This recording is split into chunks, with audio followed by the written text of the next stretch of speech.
Over the last 15 years or so, I've had the opportunity to drive some truly incredible cars. But nothing is quite as exciting to me or puts as big of a smile on my face as an AE86. Especially a well-tuned, well-set-up AE86. The 86 I'm driving right now is my Project Cream Puff. And a few videos ago when I uploaded, I said, oh yeah, probably the next time you see me driving this, I will be actually on my way to the dyno or have it being dyno tuned. But I found some problems. And instead of going through the effort of taking it to the tuner to have the parts, or to have it tuned for the parts that are on it, I decided that instead I was going to order the parts that I truly want and wait for those to come in before I go take it to be tuned. But as you can tell, I'm very impatient. I really wanted to get out of the garage for quite a while. So I am taking a nice short little cruise across the street from my house to go take some pictures in a spot that I picked out that I'm hoping is going to be quite picturesque. All right, we're at the spot just literally across the street from my house, so I'm pretty excited about this. Got some nice beautiful fields out in the background, and the sun should be coming down right over there shortly. It should make for a really nice shot here, hopefully. But I'm gonna hang out and wait for the sun to come down and maybe, I don't know, let's talk about the car, I guess, since we got some time. This is my 1986 AE86 Toyota Corolla. This is a USDM 86 chassis, the JDM 11 front end, a CBY front bumper, and some things that you can't quite get anymore. For example, brand new fog lights for the 11 front end. Those have been long discontinued. The power plant under the hood is not your typical 4AG, but it is a pretty typical engine swap that we see here in the US now. A Beams 3SGE out of a Toyota Altezza with the J160 6-speed transmission. It's got a panic-made wiring harness to a Link Fury X ECU with the panic-made 52mm ITBS. Got a bunch of JSP fab parts like this. They're oil catch can and coolant overflow all in one unit. Koyo radiator, JSP fab radiator brackets, JSP fab battery bracket. Also, this car has full working air conditioning. Some of the stuff that you don't see: the ANNEX coilovers with their caster camber upper strut mounts. Then underneath the car, every single suspension arm on this car is from Just Engineering. It has a Celica Supra axle, a first generation Celica Supra.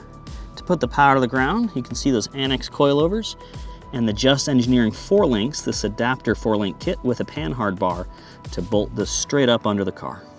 Has a TRD style rear spoiler with the matching white line tail lights for the 11 front end and 11 rear end. For wheels, we've got Advan A3D 14-inch wheels in the back. In the front we have some 3-piece Watanabe 8-spoke wheels. Some of the features of this car that are my favorite actually in the inside, not necessarily the engine or the exterior. This shift knob here is actually from my 4AG that I used to have in my drift car. I had an engine failure, and a friend of mine turned the failed camshaft into a shift knob. Probably one of my favorite features here is this, the JDM digital cluster. I have all working with the beams swap, everything but the speedometer. It has a full GTS AE86 interior, front and rear seats, and every piece of trim. The only thing it's missing is, well, carpets. And the video probably doesn't show it, but I also don't have a headliner in the car. When I first started building this car, I decided this is probably gonna be the last AE86 that I build. I've been building and maintaining and modifying these cars for over a decade, but they're just getting too expensive, so it doesn't make sense for me to build another AE86 when I could build a much better car for less money. And that's, you know, better is kind of subjective. I guess a more well-rounded or a better performing car, because I still love these AE86s. I can't get over them. I don't think there will be a day that goes by that I won't have any AE86. I mean, I have 2 right now. The sun started to go down. This is like the perfect golden hour. So we're gonna go ahead and take some pictures of the car now and see how they turn out.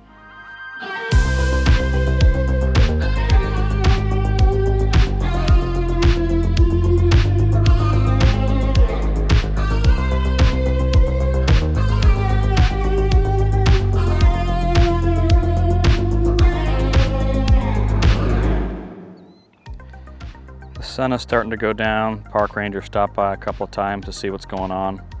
And I guess it's probably time to start heading back. Honestly, I absolutely love this car. I know it's kind of silly. It's an old 80s Toyota Econobox. I know a lot of people don't quite understand why these are such incredible cars. And I don't know, just because they're incredible doesn't mean they're worth the money that they're going for these days.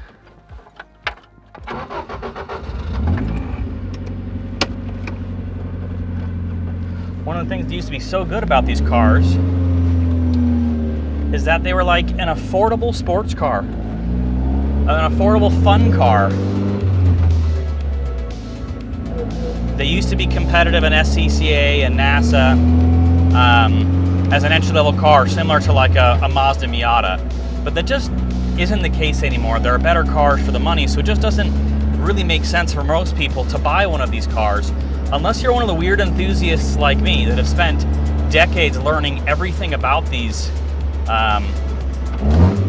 vehicles, right?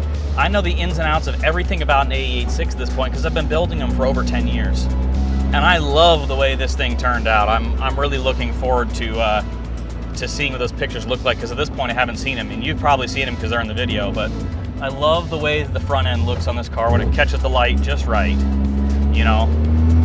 So it should be pretty exciting to finally see what this looks like in the light. And this is the first time I've ever really street cruised this car. Yeah, I didn't street cruise it that far. I street cruised it, you know, just across the street from my house to a big park to check out, you know, just to try and get some good pictures and video of the car. But yeah, I am pretty excited about this. You know, this car, I've been sourcing parts for it and building it for 5 years now. That's a long time for me, or for a lot of people. 5 years to try and put a car together? That's pretty wild. But I don't know. I've been able to find all the parts I wanted, everything to build my dream AE86, which is exactly what I wanted out of this. I wanted to have my dream AE86. And I think this is it. A hatchback 86 with a modern powertrain that still has the same feel of an 86 with the ITBS and that really throaty sound. A little bit more power and a stock engine, so I don't have to worry about, you know, driving or running a high-strung 4AG. I just get to enjoy the stock bottom end of this car just with some intake and exhaust modifications, and then everything else is good. Everything else aside from that is pretty much how you would typically build an AE86. There's nothing all that fancy about it, you know, other than you know, I've got some good steering suspension. And I must say, I have to give a huge shout out. I've got to give credit where it's due. ANNEX Suspension and Just Engineering have both been absolutely fantastic at helping support me in this build, and they make some incredible parts. I've been running Just Engineering stuff in my drift car for years, and having parts from them on my street car is just awesome. And ANNEX makes some of the best coilovers for AE86s. This car feels so good, even though I'm only driven it short ways.